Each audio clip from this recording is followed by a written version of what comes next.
You ready? Come on, boy. Whew. Man, this part of the incline is the worst. I was trying to make it up here before sunrise, but I guess we'll see what the view looks like when we get up there.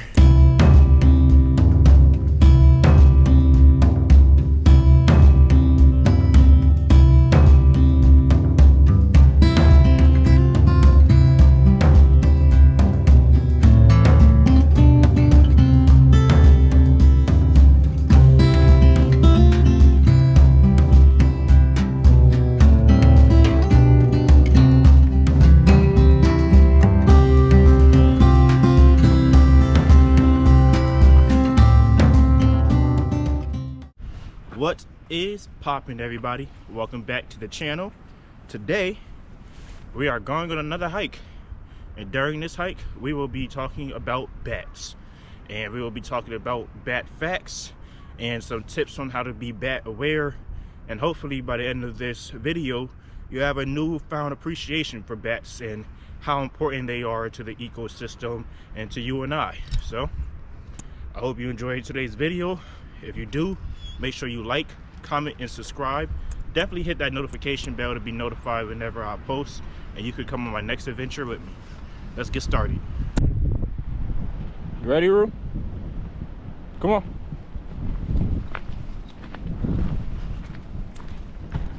It's interesting how there's still snow up here. I think it snowed like 2 days ago, and down the mountain there was absolutely no sign of it snowing. You would have never even imagined it snowed 2 days ago. But up here we see it all.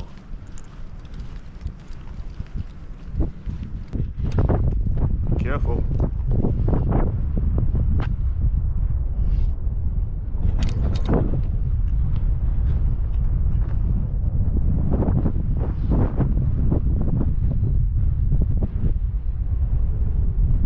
Let's get into some of the facts about bats.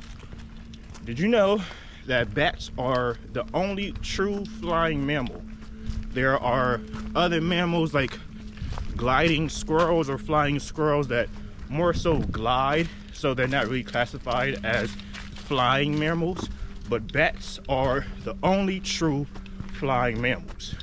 And out of, I believe, close to 1,300 species of bats in the world, 9 of them are found here in Connecticut. Out of the 9 species of bats found here, all except 1, so 8 out of the 9 species are either the endangered list, species of special concern, and the reason that they are on this list is because of a fungus called white nose syndrome. White nose syndrome is a fungus that thrives in cold and moist areas, for example in caves and mines. Now that's why it's so prevalent in the cave roosting bats and not so much in tree roosting bats. It can be found on the muzzle of the bats or on the wings, and what it does is during hibernation it causes them to wake up more frequently during hibernation, which causes them to go through their fat reserves a lot faster.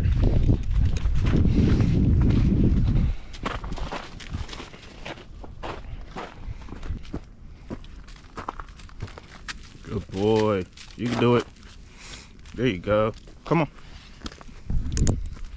Now, in the process of the bats continuously waking up during their hibernating months, they are going through their fat reserves a lot faster than they should be. It causes the bats to venture out of the cave or the mine to look for food and look for water, which there is none because it's the winter months. There's not food available. All of the bats in Connecticut are insectivores, so they only eat insects, and as we all know, they aren't any insects during the winter time, so their food source is going. So they're venturing out into the cold winter weather to look for something that isn't there. it's been so destructive to the bat species and the bat population as a whole that in 2012 the U.S. Fish and Wildlife Services did a study, and they estimated anywhere between 5.7 and 6.7 million bats have been killed as a result of white nose syndrome infecting their roosting population. The more unfortunate thing about white nose syndrome is, as of now, there is no known cure for it. At this point, bats are just going to have to build up an immune system or resistance to it on their own, and that's going to happen slowly over time because they only have one pup a year. So to see that evolutionary trait start to begin and spread is going to take some time. Now, luckily, white nose syndrome can only affect bats, and it can only be transmitted from bat to bat, but the fungus spores can also attach themselves to humans. So we can also be the spread of white nose syndrome in the bat community.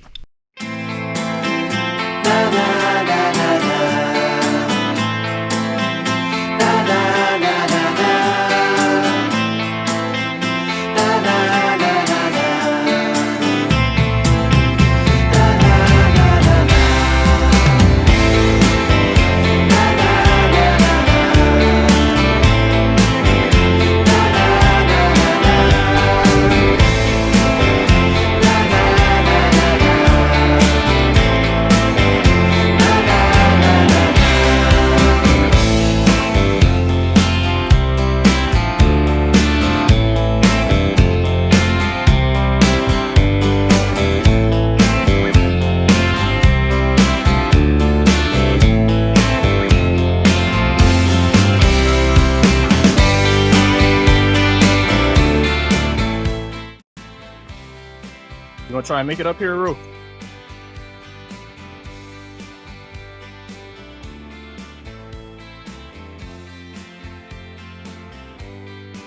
All right, stay down there. Good job, man. I didn't think you would make it all the way up here. All right, let's head back down.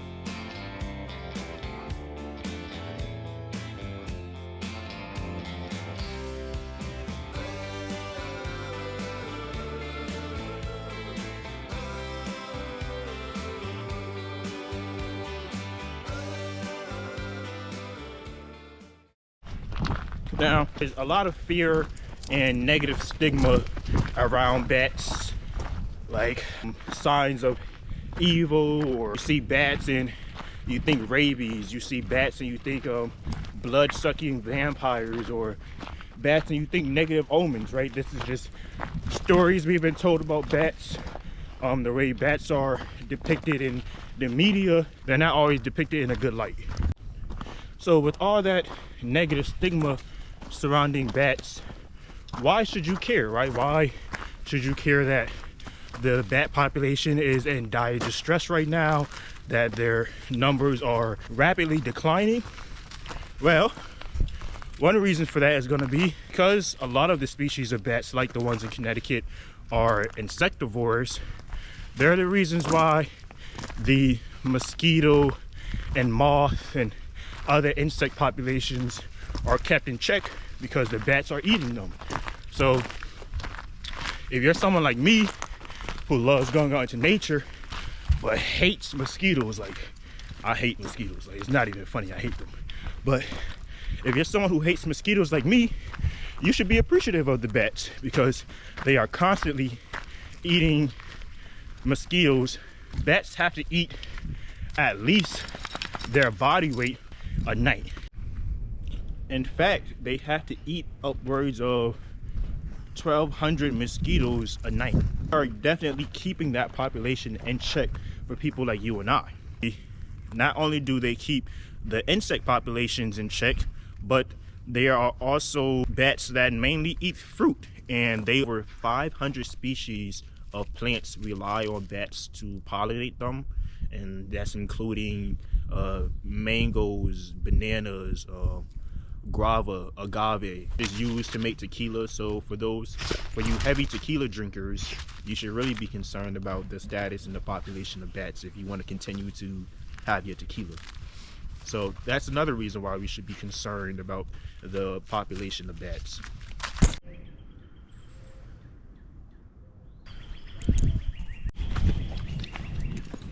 Boy, careful. This way.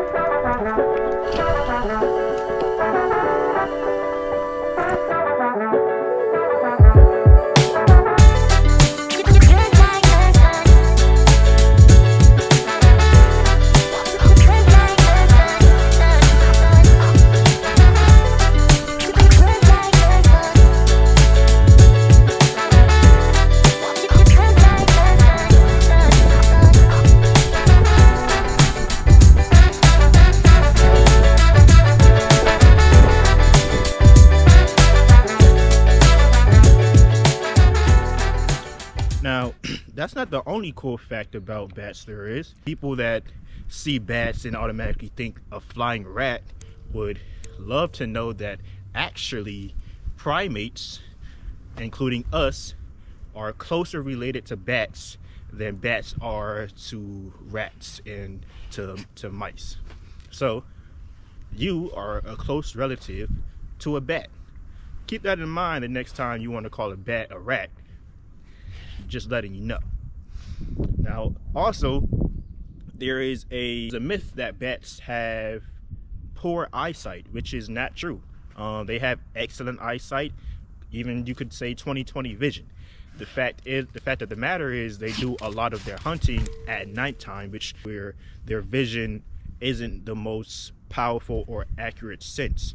That's when they start to use echolocation to find the insects. This was just the first start of our bat segment. There are going to be others in the future, segments on how to deal with bat nuisance issues. That is a common thing that people have, problems with bats, and how to mitigate those issues. So if that's something you would be interested in learning and figuring out how to do, stay tuned. Hit that notification bell so you can be notified the next time I post, and you can learn along with me and come on my next adventure. But that is all for today's hike. Rudy's nice and tired. I'm nice and tired. It's early in the morning. I'm ready to go get some breakfast. You ready to go, buddy? You ready to go? Okay. So until next time, signing off.